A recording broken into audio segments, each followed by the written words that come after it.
ಟಿಸಿಎಸ್ನಲ್ಲಿ ಉದ್ಯೋಗ ಪತನ, 12,000 ಎಂಪ್ಲಾಯೀಸ್ ಮನೆಗೆ, ಲೀಡರ್ಶಿಪ್ ರೋಲ್ಗಳಿಗೆ ಕತ್ತರಿ. ನಮಸ್ಕಾರ ಸ್ನೇಹಿತರೆ. ಐಟಿ ಕ್ಷೇತ್ರದಲ್ಲಿ ಭಾರತದ ಹೆಗ್ಗುರುತು, ದೇಶದ ಅತಿದೊಡ್ಡ ಸಾಫ್ಟ್ವೇರ್ ರಫ್ತುದಾರ ಕಂಪನಿ ಟಿಸಿಎಸ್ ಅಥವಾ ಟಾಟಾ ಕನ್ಸಲ್ಟೆನ್ಸಿ ಸರ್ವಿಸಸ್ ತನ್ನ ಜಾಗತಿಕ ವರ್ಕ್ ಫೋರ್ಸ್ನಲ್ಲಿ ಬರೋಬ್ಬರಿ 2% ಉದ್ಯೋಗಿಗಳನ್ನು ಒಟ್ಟಿಗೆ ಮನೆಗೆ ಕಳಿಸೋಕೆ ಪ್ಲಾನ್ ಮಾಡಿದೆ. ಎಷ್ಟು ಜನ ಗೊತ್ತಾ? ಅಲ್ಲಿಗೆ 12,000 ಉದ್ಯೋಗಿಗಳಿಗೆ ಮನೆಗೆ ಕಳಿಸೋಕೆ ಪ್ಲಾನ್ ಮಾಡಿದೆ. ಇದು ಪ್ಯೂರ್ ಭಾರತೀಯ ಐಟಿ ಕಂಪನಿಯೊಂದರಲ್ಲಿ ಇದುವರೆಗೆ ಕಂಡು ಬಂದಿರೋ ಅತಿ ದೊಡ್ಡ ಲೇ ಆಫ್ ಅಂತ ಬಣ್ಣಿಸಲಾಗ್ತಾ ಇದೆ.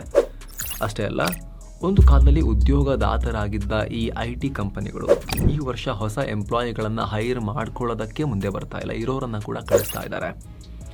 ಈ ಟಿಸಿಎಸ್ನ ಈ ಹೊಸ ಹೆಜ್ಜೆ ಅನೌನ್ಸ್ ಏನು ಮಾಡಲಾಯಿತು, ಇದು ಐಟಿ ವಲಯದಲ್ಲಿ ಕಂಪನಗಳಿಗೆ ಕಾರಣ ಆಗ್ತಾ ಇದೆ, ವಿಶೇಷವಾಗಿ ಬೆಂಗಳೂರಲ್ಲಿ. ಇನ್ಫೋಸಿಸ್, HCL, ವಿಪ್ರೋ, ಟೆಕ್ ಮಹೀಂದ್ರ ಯಾವುದೇ ಕಂಪನಿ ಮೊದಲಿನ ಥರ ದೊಡ್ಡ ಲಾಭ ಜನರೇಟ್ ಮಾಡೋಕ್ಕಾಗ್ತಾ ಇಲ್ಲ. ಅಸಲಿಗೆ ಭಾರತದಲ್ಲೂ ಕೂಡ ಬೆಂಗಳೂರಿನ ಕಿರೀಟದಂತಿದ್ದ ಐಟಿ ಸೆಕ್ಟರ್ನಲ್ಲಿ ಏನಾಗ್ತಿದೆ ಹಾಗಾದರೆ? ದೇಶದ GDPಗೆ 8-10% ಆದಾಯ ತಂದುಕೊಡೋ ಐಟಿಯಲ್ಲಿ ಆತಂಕಕಾರಿ ಪರಿಸ್ಥಿತಿ ಎದುರಾಗಿರೋದು ಯಾಕೆ? TCSನಂಥ ಕಂಪನಿಯೇ 12,000 ಉದ್ಯೋಗಿಗಳಿಗೆ ಗೇಟ್ ಪಾಸ್ ಕೊಡ್ತಿರೋದು ಯಾಕೆ?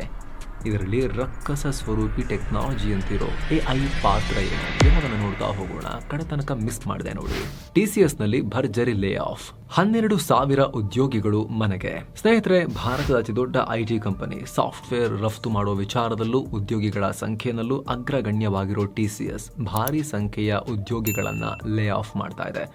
ಒಟ್ಟು 6 ಲಕ್ಷಕ್ಕೂ ಅಧಿಕ ಉದ್ಯೋಗಿಗಳಿರೋ TCS ಆ ಪೈಕಿ 2% ಅಂದರೆ ಬರೋಬ್ಬರಿ 12,000 ಎಂಪ್ಲಾಯಿಗಳನ್ನು ಈ ಆರ್ಥಿಕ ವರ್ಷದಲ್ಲಿ ಡ್ರಾಪ್ ಮಾಡೋಕೆ ಮುಂದಾಗಿದೆ.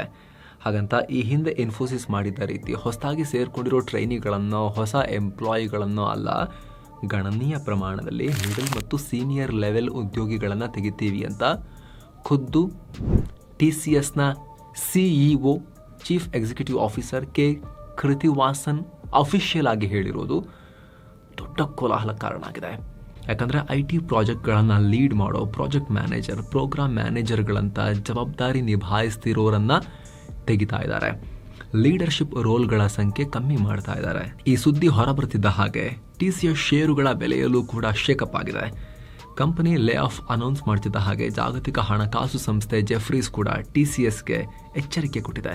ಈ ನಿರ್ಧಾರದಿಂದ TCSನ ಟಾಸ್ಕ್ಗಳು ಅಥವಾ ಪ್ರಾಜೆಕ್ಟ್ಸ್ ನಿಗದಿತ ಅವಧಿಯಲ್ಲಿ ಮುಗಿಯದೇ ಇರಬಹುದು. ಲಾಂಗ್ ಟರ್ಮ್ನಲ್ಲಿ TCSನ ಎಂಪ್ಲಾಯೀಸ್ ತಾವಾಗೆ ಕಂಪನಿ ಬಿಟ್ಟು ಹೊರ ನಡೆಯಬಹುದು. ಇದರಿಂದ TCSಗೆ ಇನ್ನಷ್ಟು ಹೊಡೆತ ಬೀಳುತ್ತೆ ಅಂತ ಹೇಳಿ ಜೆಫ್ರೀಸ್ ಎಚ್ಚರಿಕೆ ಕೊಟ್ಟಿದೆ. ಕುಸಿಯಿತು ಕಂಪನಿಗಳ ಪರ್ಫಾರ್ಮೆನ್ಸ್. ಬಿಕ್ಕಟ್ಟಿನ ಬಿರುಗಾಳಿ ಎದ್ದಿರುವುದು ಕೇವಲ TCSನಲ್ಲಿ ಮಾತ್ರ ಅಲ್ಲ, ಭಾರತದ ಟೆಕ್ ದಿಗ್ಗಜರಾದ ಇನ್ಫೋಸಿಸ್, ವಿಪ್ರೋ, HCL, ಟೆಕ್ ಮಹೀಂದ್ರಗಳ ಬೆಳವಣಿಗೆ ಮಾರ್ಜಿನ್ ಅಲ್ಲೂ ಕೂಡ ಭಾರಿ ಕುಸಿತ ಕಂಡು ಬಂದಿದೆ. ಏಪ್ರಿಲ್-ಜೂನ್ ಅವಧಿಯಲ್ಲಿ ವಿಪ್ರೋದ year on year revenue growth ಅಥವಾ ಆದಾಯ ಬೆಳವಣಿಗೆ ಕೇವಲ 0.8% ನಷ್ಟು ದಾಖಲಾಗಿದೆ. ಅದೇ ರೀತಿ TCS 1.3%, ಟೆಕ್ ಮಹೀಂದ್ರ ಬರೀ 2.65%. ಹೀಗೆ ದೈತ್ಯ ಕಂಪನಿಗಳ ಆದಾಯ ಬೆಳವಣಿಗೆ ಆಲ್ಮೋಸ್ಟ್ ನೆಗ್ಲಿಜಿಬಲ್ ಮಟ್ಟದಲ್ಲಿದೆ. ಇದರ ಜೊತೆಗೆ ವಿಪ್ರೋ, ಟೆಕ್ ಮಹೀಂದ್ರ, HCL ಈ 3 ಕಂಪನಿಗಳ ಹೆಡ್ ಕೌಂಟ್ ಅಂದರೆ ಉದ್ಯೋಗಿಗಳ ಸಂಖ್ಯೆ ಕ್ವಾರ್ಟರ್ ಟು ಕ್ವಾರ್ಟರ್ ಬೇಸಿಸ್ನಲ್ಲಿ ಅಂದರೆ 3 ತಿಂಗಳಿಗೂ ಕೂಡ ಕಮ್ಮಿ ಆಗ್ತಾ ಬರ್ತಾ ಇದೆ. IT ಕಂಪನಿಗಳ ಈ ಪರಿಸ್ಥಿತಿಗೆ ಜಾಗತಿಕ ಅಸ್ಥಿರತೆ ಒಂದು ಕಾರಣವಾದರೆ, ಎಲ್ಲಕ್ಕಿಂತ ಮುಖ್ಯವಾಗಿ AI ದೊಡ್ಡ ಹೊಡೆತವನ್ನು ಕೊಡ್ತಾ ಇದೆ. ಸ್ನೇಹಿತರೆ, ಇದ್ರ ಬಗ್ಗೆ ನಾವು ಈ ಹಿಂದೆ ಕೂಡ ನಾವು ರಿಪೋರ್ಟ್ ಮಾಡಿದ್ವಿ. ಬೆಳೆ ಕಟಾವಿನ ಮಷಿನ್ ಹೇಗೆ ಕಟಾವು ಮಾಡ್ಕೊಂಡು ಹೋಗುತ್ತೋ ಆ ರೀತಿ ಜಾಬ್ಸ್ ಅನ್ನ ಈ AI ಕಟಾವು ಮಾಡ್ಕೊಂಡು ಹೋಗುತ್ತೆ, ದೊಡ್ಡ ಪ್ರಮಾಣದ ಜಾಬ್ಗಳನ್ನ ನುಂಗುತ್ತೆ ಅನ್ನೋದಕ್ಕೆ ಸಂಬಂಧಪಟ್ಟಂತೆ ಈಗ ಅದು ರಿಯಲ್ ಆಗಿ ಆಗ್ತಾ ಇದೆ. ಖುದ್ದು TCSನ ಮುಖ್ಯಸ್ಥರೇ ಈ ವಿಚಾರವನ್ನ ಅಧಿಕೃತವಾಗಿ ಒಪ್ಕೊಂಡಿದ್ದಾರೆ. ಸ್ನೇಹಿತರೆ, ಅದನ್ನು ನೋಡೋಕ್ಕಿಂತ ಮುಂಚೆ ಈ ವಿಡಿಯೋದ ಪಾರ್ಟ್ನರ್ ಆಗಿರೋ ಹೆಲ್ತ್ ಇನ್ಶೂರೆನ್ಸ್ ಪ್ಲಾನ್ಸ್ ಬಗ್ಗೆ ನಿಮಗೆ ಕ್ವಿಕ್ ಆಗಿ ಮಾಹಿತಿಯನ್ನು ಕೊಟ್ಬಿಡ್ತೀವಿ. ಸ್ನೇಹಿತರೆ, ಹೆಲ್ತ್ ಇನ್ಶೂರೆನ್ಸ್ ಏನಕ್ಕೆ ಅನ್ನೋದು ಪ್ರತಿಯೊಬ್ಬ ವಿದ್ಯಾವಂತರಿಗೂ ಕೂಡ ಗೊತ್ತಿದೆ. ಆರೋಗ್ಯದ ಭದ್ರತೆಗೆ ಹೇಗೆ ಅಂತ ಹೇಳಿದ್ರೆ, ಭಾರತೀಯರು 90% ಆಫ್ ಭಾರತೀಯರು ಆರ್ಥಿಕವಾಗಿ ದಿವಾಳಿ ಆಗೋದ್ರಿಂದ ಎಷ್ಟು ದೂರ ಇದ್ದಾರೆ ಅಂತ ಹೇಳಿದ್ರೆ, ಒಂದು ಹಾಸ್ಪಿಟಲ್ ವಿಸಿಟ್ನಷ್ಟು ದೂರ ಇದ್ದಾರೆ ಅಂತ ಹೇಳಿ. ಮನೇಲಿ ಯಾರಿಗಾರು ಒಬ್ಬರಿಗೆ ಗಂಭೀರ ಆರೋಗ್ಯದ ಸಮಸ್ಯೆ ಬಂತು ಅಂದ್ರೆ ಆ ಫ್ಯಾಮಿಲಿ ದಿವಾಳಿ ಆಗುತ್ತೆ ಅಂತ ತಜ್ಞರು ಹೇಳ್ತಾ ಇದ್ದಾರೆ. ಯಾಕಂದ್ರೆ ಎಷ್ಟೇ ಸೇವಿಂಗ್ಸ್ ಮಾಡಿದ್ರು ಕೂಡ 5 ಲಕ್ಷ 10 ಲಕ್ಷ ಉಳಿಸಿದ್ರು ಕೂಡ ಅಥವಾ 20 ಲಕ್ಷ ಉಳಿಸಿದ್ರು ಕೂಡ ಯಾರಿಗಾರು ಮನೇಲಿ ಒಬ್ಬರಿಗೆ ಗಂಭೀರ ಆರೋಗ್ಯದ ಸಮಸ್ಯೆ ಬಂದು ಅಡ್ಮಿಟ್ ಆದರೆ ಎಲ್ಲವೂ ಕಿತ್ಕೊಂಡು ಹೋಗುತ್ತೆ ಅಂತ ಹೇಳಿ. ಹಾಗಾಗಿ health insurance very very essential. ಈಗಿನ ಜಾಬ್ ಮಾರ್ಕೆಟ್ನಲ್ಲೂ ಕೂಡ ಯಾವುದೂ ಸ್ಥಿರತೆ ಇಲ್ಲ. ಹೀಗಾಗಿ ಹೆಲ್ತ್ ಇನ್ಶೂರೆನ್ಸ್ ನ ಕವರ್ ಅನ್ನ ಹೊಂದಿರೋದು ಅತಿ ಮುಖ್ಯ. ಕಾರ್ಪೊರೇಟ್ ಇನ್ಶೂರೆನ್ಸ್ ಮೇಲೆ ಕೂಡ ಡಿಪೆಂಡ್ ಆಗೋಕ್ಕಾಗಲ್ಲ, ಜಾಬ್ ಇರೋ ತನಕ ಮಾತ್ರ ಇರುತ್ತೆ. ಹಾಗಾಗಿ ಸ್ನೇಹಿತರೆ, ವೀಕೆಂಡ್ ನಲ್ಲಿ ಜಂಕ್ ಫುಡ್ ಮಾಡೋ ಖರ್ಚಲ್ಲಿ ಆರೋಗ್ಯ ರಕ್ಷಣೆಗೆ ಹೆಲ್ತ್ ಇನ್ಶೂರೆನ್ಸ್ ಅನ್ನ ಮಾಡಿಸಬಹುದು. ಡಿಸ್ಕ್ರಿಪ್ಷನ್ ಹಾಗೂ ಪಿನ್ ಮಾಡಿರೋ ಕಾಮೆಂಟ್ ನಲ್ಲಿ ಲಿಂಕ್ ಅನ್ನ ಕೊಟ್ಟಿರ್ತೀವಿ. ನಿಮ್ಮ ಮತ್ತು ನಿಮ್ಮ ಫ್ಯಾಮಿಲಿಯ ಆರೋಗ್ಯದ ಭದ್ರತೆಗೆ ನೀವು 20 ಲಕ್ಷನ 50 ಲಕ್ಷನ 1 ಕೋಟಿನ ಎಷ್ಟದಾದ್ರೂ ಕೂಡ ಹೆಲ್ತ್ ಇನ್ಶೂರೆನ್ಸ್ ಮಾಡಿಸಬಹುದು ವಿತ್ ಎಕ್ಸ್ಟ್ರಾ ಆನ್ಲೈನ್ ಡಿಸ್ಕೌಂಟ್ನೊಂದಿಗೆ. ನಾವು ಲಿಂಕ್ ಕೊಟ್ಟಿರ್ತೀವಿ ಡಿಸ್ಕ್ರಿಪ್ಷನ್ ಮತ್ತು ಪಿನ್ ಮಾಡಿರೋ ಕಾಮೆಂಟ್ನಲ್ಲಿ. ಅಲ್ಲೇ ಎಷ್ಟು ಡಿಸ್ಕೌಂಟ್ ಅಂತ ಕೂಡ ಅಲ್ಲಿ ಮೆನ್ಷನ್ ಆಗಿರುತ್ತೆ, ನೀವು ಅಲ್ಲಿ ಚೆಕ್ ಮಾಡ್ಬೋದು. ಜೊತೆಗೆ ಬೇಸಿಕ್ ಡೀಟೇಲ್ಸ್ ಹಾಕಿದ್ರೆ ನಿಮಗೆ, ನಿಮ್ಮ ಏಜ್ಗೆ, ನಿಮ್ಮ ಫ್ಯಾಮಿಲಿಯ ಏಜ್ ಗ್ರೂಪ್ಗೆ ಟೋಟಲ್ ಆಗಿ 1 ಕೋಟಿ ಬೇಕು ಅಂದರೆ ನೀವು ಎಷ್ಟು ಹೆಲ್ತ್ ಇನ್ಶೂರೆನ್ಸ್ ಪ್ರೀಮಿಯಂ ಕಟ್ಟಬೇಕು, ಅದೆಲ್ಲ ಡೀಟೇಲ್ಸಲ್ಲಿ ಕೆಲವೇ ಇನ್ಪುಟ್ಸ್ ನೀವು ಎಂಟರ್ ಮಾಡಿಕೊಳ್ಳೆ ಬಂದುಬಿಡುತ್ತೆ. ಡಿಸ್ಕ್ರಿಪ್ಷನಲ್ಲಿ ಪಿನ್ ಮಾಡಿರೋ ಕಾಮೆಂಟಲ್ಲಿ ಲಿಂಕ್ ಇದೆ, ಆಸಕ್ತರು ಮಿಸ್ ಮಾಡದೆ ಚೆಕ್ ಮಾಡಿ. ಬನ್ನಿ ಈಗ ವರದಿಯಲ್ಲಿ ಮುಂದುವರೋಣ. AI ಹಾವಳಿ ಒಪ್ಪಿಕೊಂಡ TCS ಮುಖ್ಯಸ್ಥ.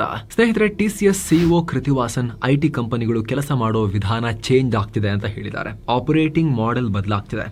ಕ್ಲೈಂಟ್ಗಳು ಹೆಚ್ಚು ಚುರುಕುತನ ಇರೋ ಪ್ರಾಡಕ್ಟ್ ಅಲೈನ್ಡ್ ಮಾಡೆಲ್ಗಳ ಕಡೆಗೆ ಶಿಫ್ಟ್ ಆಗ್ತಿದ್ದಾರೆ ಅಂತ ಖುದ್ದು TCS ನ ಚೀಫ್ ಹೇಳಿದ್ದಾರೆ. ಲೇ ಆಫ್ ಬಗ್ಗೆ ಮಾತನಾಡುವಾಗ ಈ ರೀತಿ ಡಿಪ್ಲೊಮ್ಯಾಟಿಕ್ ಆಗಿ ಟೆಕ್ನಿಕಲ್ ಭಾಷೆ ಬಳಸಿ ಮಾತನಾಡಿದ್ದಾರೆ.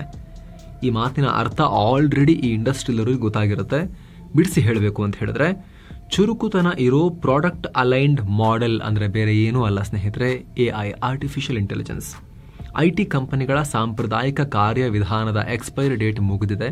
ಈಗಿರೋ IT ವರ್ಕ್ ಫೋರ್ಸ್ ಬಳಿ ಅಗತ್ಯಕ್ಕೆ ತಕ್ಕ AI ಸ್ಕಿಲ್ಸ್, ಡಿಜಿಟಲ್ ಸ್ಕಿಲ್ಸ್ ಇಲ್ಲ ಅಂತ ಇಂಡೈರೆಕ್ಟ್ ಆಗಿ ಹೇಳಿದ್ದಾರೆ.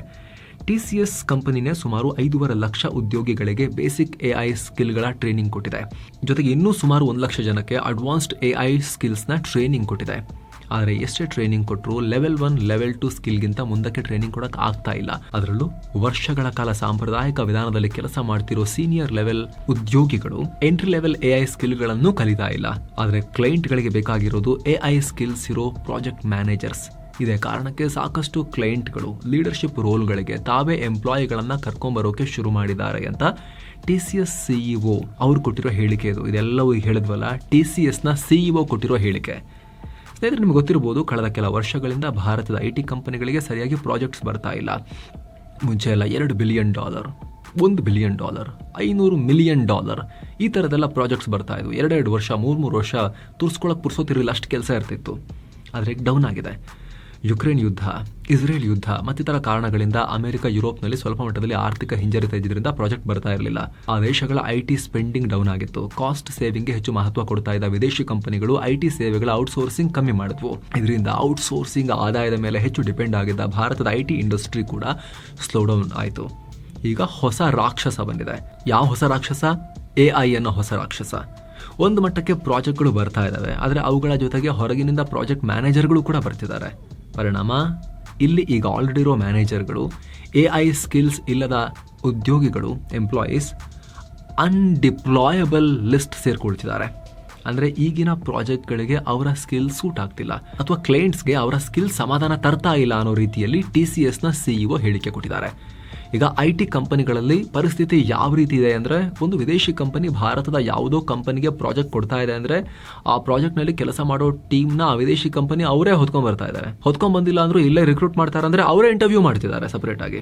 ಆ ಕ್ಲೈಂಟ್ಸೇ IT ಸೇವೆ ಪಡ್ಕೊಳ್ಳೋ ಕ್ಲೈಂಟ್ಗಳೇ ಇಂಟರ್ವ್ಯೂ ಮಾಡಿ ಸ್ಕಿಲ್ ಟೆಸ್ಟ್ ಮಾಡ್ಕೊಳ್ತಿದ್ದಾರೆ. ತಮ್ಮ ಪ್ರಾಜೆಕ್ಟ್ನಲ್ಲಿ ಕೆಲಸ ಮಾಡೋ ಎಂಪ್ಲಾಯಿ ಹೇಗಿರಬೇಕು ಅಂತ ಅವರು ಆಯ್ಕೆ ಮಾಡ್ತಾರೆ.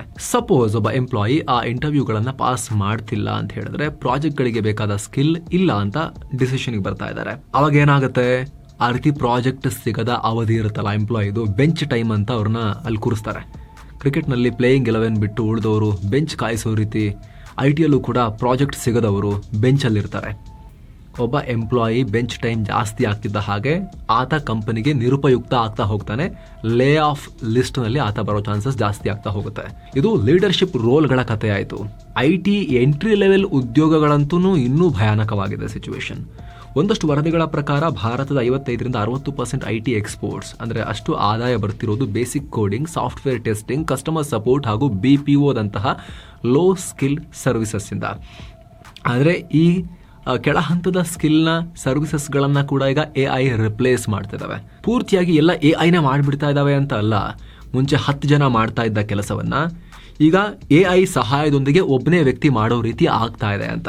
ಜೊತೆಗೆ ಇಂತಹ ಲೋ ಸ್ಕಿಲ್ ಸರ್ವಿಸ್ಗಳು ಭಾರತಕ್ಕಿಂತ ಕಡಿಮೆ ಬೆಲೆಯಲ್ಲಿ ವಿಯೆಟ್ನಾಂನಂತ ರಾಷ್ಟ್ರಗಳಲ್ಲೂ ಸಿಗ್ತಾ ಇವೆ. ಭಾರತಕ್ಕಿಂತ ಚೀಪ್ ಲೇಬರ್ ಅಡ್ವಾಂಟೇಜ್ ಅಲ್ಲಿ ಸಿಕ್ಕಿರೋದ್ರಿಂದ ವಿಯೆಟ್ನಾಂ, ಫಿಲಿಪೈನ್ಸ್ ನಂತ ಕೆಲ ರಾಷ್ಟ್ರಗಳು ಲೋ ಕಾಸ್ಟ್ IT ಹಬ್ಗಳಾಗಿ ಭಾರತದಿಂದ ಪಾಲನ್ನ ಕಿತ್ಕೊಳ್ಳೋಕೆ ಶುರು ಮಾಡಿವೆ. AI ಶಿಕ್ಷಣದ ಕೊರತೆ.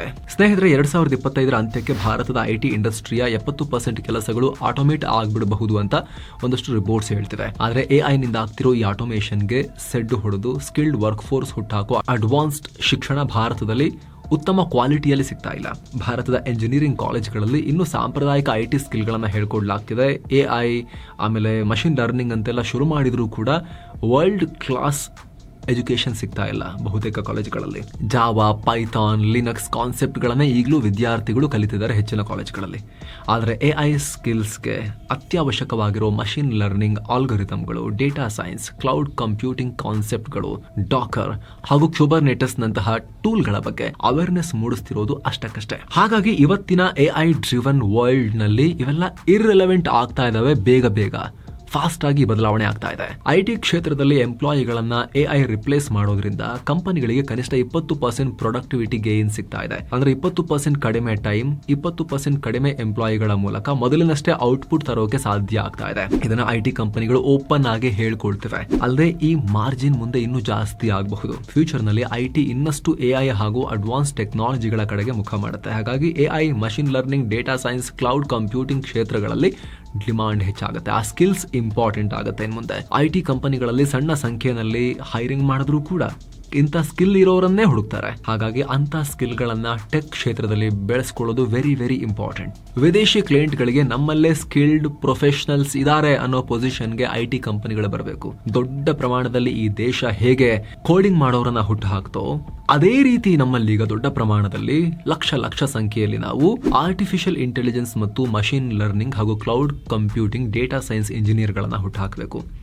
ಈ ಕ್ಷಣಕ್ಕೆ ಅದು ತುಂಬಾ ರಿಕ್ವೈರ್ಮೆಂಟ್ ಇದೆ ಅಂತ ಹೇಳಿ ತಜ್ಞರು ಹೇಳ್ತಿದ್ದಾರೆ. ಇದಕ್ಕೆ ಕಾಲೇಜು ಶಿಕ್ಷಣದಿಂದ ಹಿಡಿದು IT ಕಂಪನಿಗಳ ಟ್ರೈನಿಂಗ್ ಪ್ರೋಗ್ರಾಮ್ ವರೆಗೆ ಎಲ್ಲದರಲ್ಲೂ ಕ್ರಾಂತಿಕಾರಿ ಬದಲಾವಣೆ ಫಾಸ್ಟ್ ಆಗಿ ಆಗಬೇಕು. IT ಸರ್ವಿಸಿಂಗ್ ಅಷ್ಟೇ ಅಲ್ಲ, ಸಾಫ್ಟ್ವೇರ್ ಪ್ರಾಡಕ್ಟ್ಸ್ ನಿರ್ಮಾಣದ ಕಡೆಗೂ ಕೂಡ ಭಾರತ ಫೋಕಸ್ ಮಾಡಬೇಕು. ಅದಕ್ಕೆ IT R&D ಯಲ್ಲಿ ಹೆಚ್ಚು ಹೂಡಿಕೆ ಮಾಡಬೇಕು. ಇಲ್ಲದೇ ಇದ್ರೆ ಈ ರೀತಿ ಲೇ ಆಫ್ ಗಳನ್ನ ನೋಡ್ತಾನೆ ಹೋಗಬೇಕಾಗತ್ತೆ. ಸದ್ಯ 50 ಲಕ್ಷಕ್ಕೂ ಅಧಿಕ ಉದ್ಯೋಗ ಸೃಷ್ಟಿಸಿರೋ ಭಾರತದ IT ಸೆಕ್ಟರ್ AI ಕ್ಷೇತ್ರದಲ್ಲಿ ಹಿಂದುಳಿದು IT ಹಬ್ ಪಟ್ಟವನ್ನ ಕಳ್ಕೊಳ್ಳೋ ಪರಿಸ್ಥಿತಿ ಬರಬಾರದು ಸ್ನೇಹಿತರೆ. ಬಂತು ಅಂತ ಹೇಳಿದ್ರೆ ಕೇವಲ IT ಮಾತ್ರ ಆಪತ್ತಲ್ಲ, ಕರ್ನಾಟಕವನ್ನ, ಬೆಂಗಳೂರನ್ನ ದೊಡ್ಡ ಪ್ರಮಾಣದಲ್ಲಿ ಸಲಹುತ್ತಾ ಇರೋ, ಸಪೋರ್ಟ್ ಮಾಡ್ತಾ ಇರೋ, ಆರ್ಥಿಕವಾಗಿ ಜೀವನಾಡಿಯಾಗಿರೋ ಅತ್ಯಂತ ಇಂಪಾರ್ಟೆಂಟ್ ಕ್ಷೇತ್ರ ಇದು ಬೆಂಗಳೂರಿನ ಪಾಲಿಗೆ. ಈಗ ತುಂಬಾ ಜನ IT ಇಂಡಸ್ಟ್ರಿಯಲ್ಲಿ ಇಲ್ಲದೆ ಇರ್ಬೋದು, ನೀವು ನಾವಾಗಿರ್ಬೋದು, ಅಥವಾ ತುಂಬಾ ಜನ ನೋಡ್ತಿರೋರಾಗಿರ್ಬೋದು, ಇಲ್ಲದೆ ಇರ್ಬೋದು. ಆದ್ರೆ IT ಇಂದ ಜನರೇಟ್ ಆಗ್ತಿರೋ ಇನ್ಕಮ್ ಏನಿದೆ, ಆರ್ಥಿಕತೆ ಏನಿದೆ, ಅದು ಎಲ್ಲವನ್ನ ಸಪೋರ್ಟ್ ಮಾಡುತ್ತೆ. ಬೆಂಗಳೂರು ಇಷ್ಟು ಗ್ರೋ ಆಗಿರೋದ್ರ ಹಿಂದೆ, ಇಷ್ಟು ದೊಡ್ಡ ಪ್ರಮಾಣದಲ್ಲಿ ಇಲ್ಲಿ ಬೆಂಗಳೂರಿನಲ್ಲಿ ಎಲ್ಲ ರೀತಿಯ ಆರ್ಥಿಕ ಚಟುವಟಿಕೆ ಬೂಮ್ ಆಗಿರೋದ್ರ ಹಿಂದೆ IT ಅರ್ನಿಂಗ್ ಮತ್ತು IT ಸ್ಪೆಂಡಿಂಗ್ ಎರಡೂ ಕೂಡ ಕಾರಣ ಅನ್ನೋದನ್ನ ಮೈಂಡಲ್ಲಿ ಇಟ್ಕೊಂಡಿರ್ಬೇಕು. ಈ ಕಾರಣಕ್ಕೆ ಇದು ITಗೆ ಮತ್ತು ಸಾಫ್ಟ್ವೇರ್ ಇಂಜಿನಿಯರ್ಸ್ಗೆ ಅವ್ರಿಗೆ ಮಾತ್ರ ಸಮಸ್ಯೆ ಅಂತ ಅಂದ್ಕೊಳ್ಳದೆ ಆಸ್ ಎ ಸೊಸೈಟಿ ನಾವು ಬೇಗ ಅಲರ್ಟ್ ಆಗಬೇಕು. ಸರ್ಕಾರಗಳು ಕೂಡ ಇದಕ್ಕೆ ಸಂಬಂಧಪಟ್ಟಂತೆ ಅಲರ್ಟ್ ಆಗಬೇಕು, ಕಾಲೇಜಸ್ ಅಲರ್ಟ್ ಆಗಬೇಕು, IT ಕಂಪನಿಗಳು ಕೂಡ ಅಲರ್ಟ್ ಆಗಬೇಕು. ಬರೀ ಲೇ ಆಫ್ ಅಂತ ಹೋಗೋದ್ರ ಬದಲಿಗೆ ಸ್ಕಿಲ್ ಮತ್ತು ಅಪ್ ಸ್ಕಿಲ್ಲಿಂಗ್ ಕಡೆಗೆ ಅವರು ಕೂಡ ಅವರ ಎಂಪ್ಲಾಯಿಗಳಿಗೆ ಹೆಲ್ಪ್ ಮಾಡಬಹುದು. ಇದಕ್ಕೆ ಸಂಬಂಧಪಟ್ಟಂತೆ ನಿಮಗೆ ಏನಿಸುತ್ತೆ ಸ್ನೇಹಿತರೆ ಕಾಮೆಂಟ್ ಮಾಡಿ ತಿಳಿಸಿ. ಜೊತೆಗೆ ಸ್ನೇಹಿತರೆ ಒಂದು ಕ್ವಿಕ್ ರಿಮೈಂಡರ್, ಆಗಲೇ ಹೇಳಿದ್ವಲ್ಲ, ಈ ವಿಡಿಯೋದ ಪಾರ್ಟ್ನರ್ಸ್ ಆಗಿರೋ health insurance products link description ನಲ್ಲಿ ಮತ್ತು ಪಿನ್ ಮಾಡಿರೋ ಕಾಮೆಂಟ್ ನಲ್ಲಿ ಇದೆ. ಕ್ಲಿಕ್ ಮಾಡೋ ಮೂಲಕ ನೀವು ಕೆಲವೇ ಕ್ಲಿಕ್ಸ್ ಅಲ್ಲಿ ಹೆಲ್ತ್ ಇನ್ಶೂರೆನ್ಸ್ ಮಾಡಿಸೋ ಮೂಲಕ ನಿಮ್ಮ ಮತ್ತು ನಿಮ್ಮ ಫ್ಯಾಮಿಲಿಯ ಹೆಲ್ತ್ನ, ಆರೋಗ್ಯದ ಭದ್ರತೆಯನ್ನ, ಹಾಸ್ಪಿಟಲ್ ಬಿಲ್ನ ಭಯವನ್ನ ಹೋಗಲಾಡಿಸೋ ಹೆಲ್ತ್ ಇನ್ಶೂರೆನ್ಸ್ ಅನ್ನ ಪಡ್ಕೋಬಹುದು. Thank you so much. ಮತ್ತೆ ಭೇಟಿ ಆಗ್ತಿರೋಣ. ನಮಸ್ತೆ.